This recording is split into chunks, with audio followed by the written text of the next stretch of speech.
I'm going nay. I'm going on hard, this one. hard yay. for Okay, me. all right.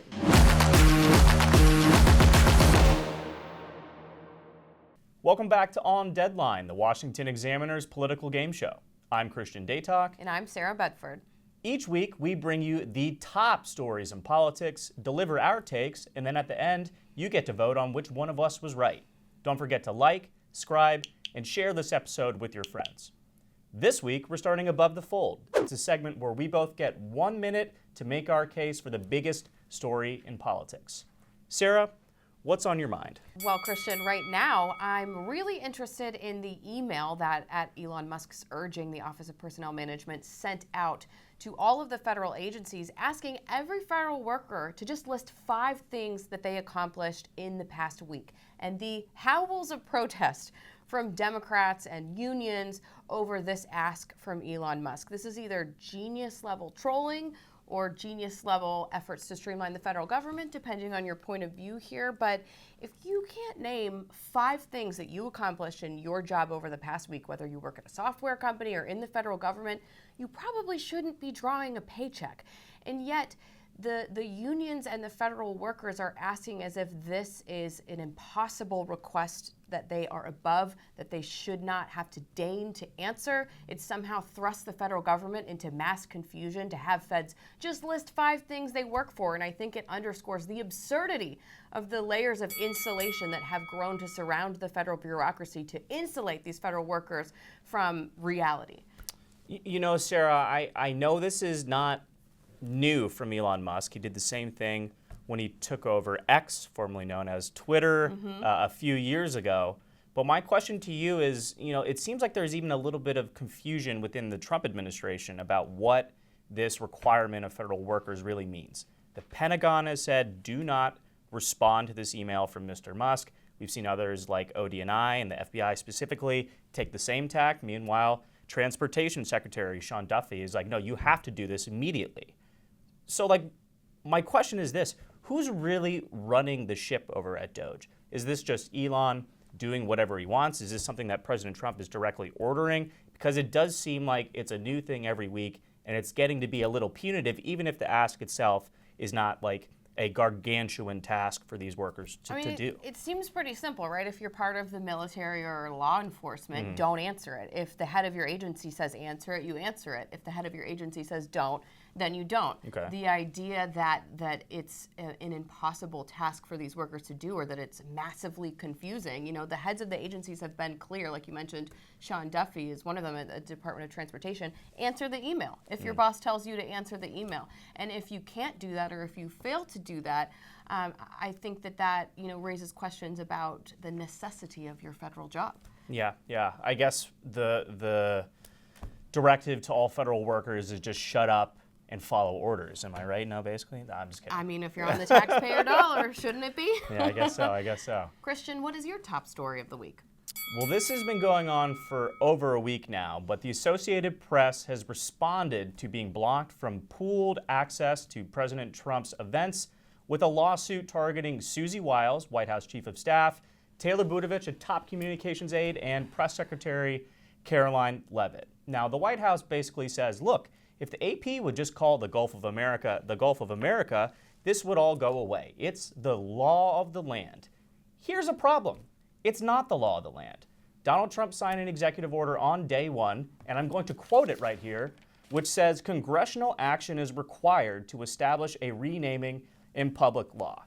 So this isn't really legal warfare we're dealing with. This is an effort from the Trump administration to police the media and to police language. To be quite frank, it kind of feels like what Beijing would do to an actor should they refer to Taiwan, not as Chinese Taipei. And look, ultimately, this isn't going away. We know Donald Trump loves seeing his opponents in court, but they are trying to make the AP fall and assume that the rest of the press will follow them like dominoes down the line. I think this is a line in the sand they were correct to draw, the Associated Press. So let me just start with the caveat that I agree that politically perhaps this is a distraction for the Trump administration to be picking this fight.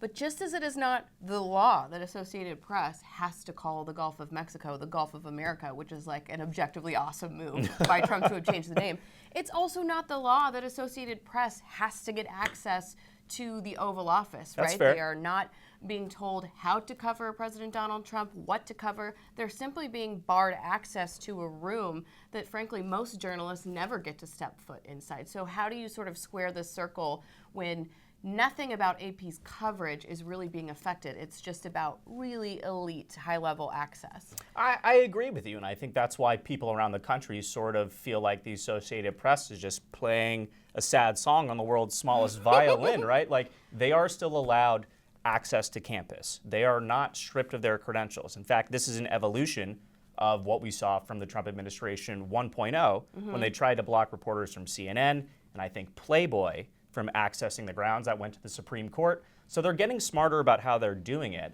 But look, this is like negotiating out in public. Donald Trump loves doing this. And I understand where you're coming from.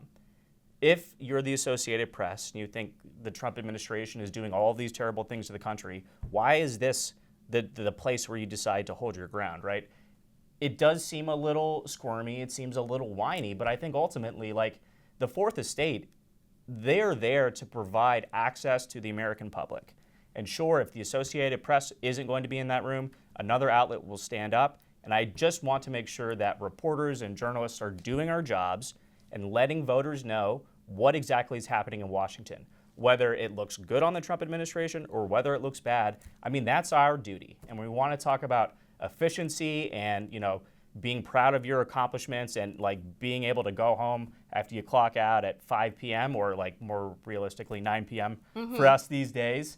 And you can say, I did my job and I did my duty to America. We're trying to like make the country get back to where we were, not only pre-Joe Biden, but pre-COVID, pre-Trump 1, dating back to, the greatness of America in the 80s when Ronald Reagan was in office. This wasn't an issue we were dealing with then. And so it feels, like you pointed out, a little bit of a distraction from what's really going on across the nation. Definitely a bad look, but is it Beijing level suppression if you can't Snapchat yourself in the Oval Office that day in pool duty? I don't know. Time for Yays and Nays, where we give our opinion on news of the week. Sometimes we'll agree, sometimes, and definitely probably, we'll disagree. Dan Bongino is a good choice for Deputy FBI Director. It's hard for me. I'm going to accept the role proudly as the Deputy Director, the number 2 spot at the Federal Bureau of Investigation. I'm going nay. I'm going on hard, this one. hard yay. For Okay, me. all right. Why don't you take it away as our guest host of the day? That's generous of you. Thank you. You're welcome. I think that the American public's perception of the FBI is in the gutter for good reason. I think the FBI is perceived to have been totally weaponized over the past 4+ years. Whether you're talking about the aggressive enforcement against January 6 rioters versus rioters who destroyed property for other causes, whether you're talking about the really aggressive prosecution and investigation of pro-life protesters in front of abortion clinics, there's a real concern that the FBI is a politicized body. And so the only reason you would bring someone like Dan Bongino into the Bureau would be to clean house and root out a lot of this perceived politicization. You need a kind of wrecking ball to go in there. Okay. All right. I actually don't disagree with what you're saying on the merits. I think Dan Bongino is a bad choice for Deputy FBI Director under this current administration because, yes, I agree, public sentiment regarding the FBI is in the gutter. The president and Pam Bondi, the AG, and Kash Patel, the FBI director, they've outlined their mandate to root out that corruption and try and rehash the public image with the American public. That being said, so why do we need a third person on the docket to try to accomplish that? Look, Dan Bongino is, he was a Secret Service agent for over a decade, I want to say. He was a New York City police officer before that. His credentials in law enforcement are not to be quibbled with. But just like Kash Patel, he doesn't have any direct experience with the FBI. Unless we're willing to say every single agent and operative at the FBI is part of this corruption and needs to be thrown out, I think there's going to be serious ill sentiment inside the Bureau that we're now having all outsiders come in and try and reshape the Bureau to fit the Donald Trump image of what the FBI should be. There needs to be someone there who the career officials, who weren't abusing their position, weren't politicizing investigations, they can say, oh, okay, well, yes, we're addressing this issue, but we're also trying to pursue the core mission value of the FBI. I think Dan Bongino would, had the president, selected someone with FBI experience to be director, he would have been a perfect pick to be deputy director, but it feels like we're playing the same song on repeat, and I'm not so sure that's going to work out down the line. I don't think you can keep putting the same types of people in those positions, though, and expecting different results. If you keep putting company men at the top of the FBI, the company's going to keep getting run the same way. That's the complaint about FBI Director Chris Wray, right? He was a company man, ill-equipped to change the culture. Now it's time for us to fill in the blank. Blank will come out on top after the dust-up between Trump and Maine Governor Janet Mills. The NCAA has complied immediately, by the way. That's good. But I understand Maine. Is Maine here, the governor of Maine? Well, are you not going to comply with it? I'm complying with state and federal laws. We are the federal law. Well, you better do it. You better do it because you're not going to get any federal funding at all if you don't. And by the way, your population, even though it's somewhat liberal, although I did very well there, your population doesn't want men playing in women's sports. So you better comply because otherwise you're not getting any federal funding. See you in court. Every state, good. I'll see you in court. I look forward to that. That should be a real easy one. And enjoy your life after governor because I don't think you'll be in elected politics. This is difficult. There's a lot of different ways we could go with this. So I'm going to take one that I don't think you're going to answer, Sarah, and I'll say resistance fundraisers will benefit the most from the dust-up between Janet Mills and Donald Trump. And we haven't really seen any Democrats effectively stand up to Trump yet, right? Chuck Schumer and Maxine Waters are going to the EPA and crying about how they're not let inside when DOGE is checking out the systems and all of that stuff. But we haven't seen anyone actually physically stand up to Trump and say, I'm not going to listen to you because I'm following federal law and I'm following state law. I don't know if she will win in court against the Trump administration, but like the Democratic operatives I'm talking to, even Democratic lawmakers, it's clear there's no real sort of compass that they're following in terms of a coordinated playbook to push back on Trump like there was during the first administration. I think this is a specific instance where, again, the resistance, they can look and point and say, oh, okay, we've got a North Star again. Here's how we push back. And the money's going to follow. Because let's be honest, Donald Trump won the White House, I forget with how many millions of votes, but there were a lot of millions of votes. That's right. But there were a lot of people who were very angry that he won this time around again. And I think they were disillusioned with the Democratic Party, and this might just sort of rev their engines again and say, okay, we're going to start pouring in the donations, and maybe we can march on Washington with our pink hats and not feel terrible about throwing $2 billion down the drain like we saw with the Harris campaign last summer. You know who would absolutely love for this to be the resistance's like a rallying cry is Donald Trump. This is the dumbest fight they could possibly line up behind. All right. It's an 80-20 issue, as Scott Jennings would say. Most people, 8 out of 10 people, think it just makes sense that biological boys should not be allowed to play in girls' sports. What is your word that you'd fill in the blank here? I'm hoping girls in sports will come up on top of this one. I mean, they have been advocating for this for years and finally have achieved it. It's why Title IX exists in the first place. This is not an issue on which the country is divided. Most people think it's absurd to fight to have people who were born men to play in women's sports. And so if the Democrats choose this as the fight, this is the one that we are going to sweep back into power on. I think that's just a huge mistake because the issue is so lopsided in Trump's favor. Yeah. And previously, we've heard Democrats say for years when they are allowing this sort of thing to happen over the howls of protest from the parents of these students, we're just following the law, we're just following the rules because the Biden administration did try to rewrite Title IX. It's not even try, they did. They did. They didn't quite have time to fully implement it by the time that rule was finalized. But now it's not the law anymore, and all of these Democrats who secretly favor it but know it's unpopular, and so they were just hiding behind the fact that this was the federal regulations, Kamala Harris included. Now, if they're going to keep fighting for this, they have to come out and explicitly support it because it is no longer the law that they have to allow boys into girls' sports. And so I think Democrats will really further marginalize themselves if this is a fight that they choose to pick. You're also looking at, not that Democrats are a homogenous group or anything like that, but like, let's just say national Democrats. We're pretending like they've had great judgment when it comes to selecting issues in the past. So I wouldn't be surprised if they do pour resources in. And Democratic voters, I truly do think, I agree, the issue is a losing issue for Democrats.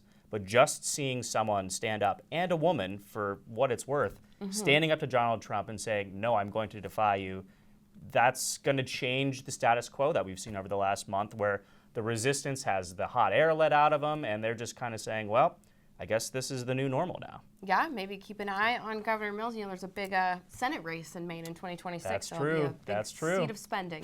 On to our last laugh, where we discuss some of the lighter news that happened this week. And I would like to discuss the absolute national emergency unfolding at Yosemite National Park. I'm glad you brought this up.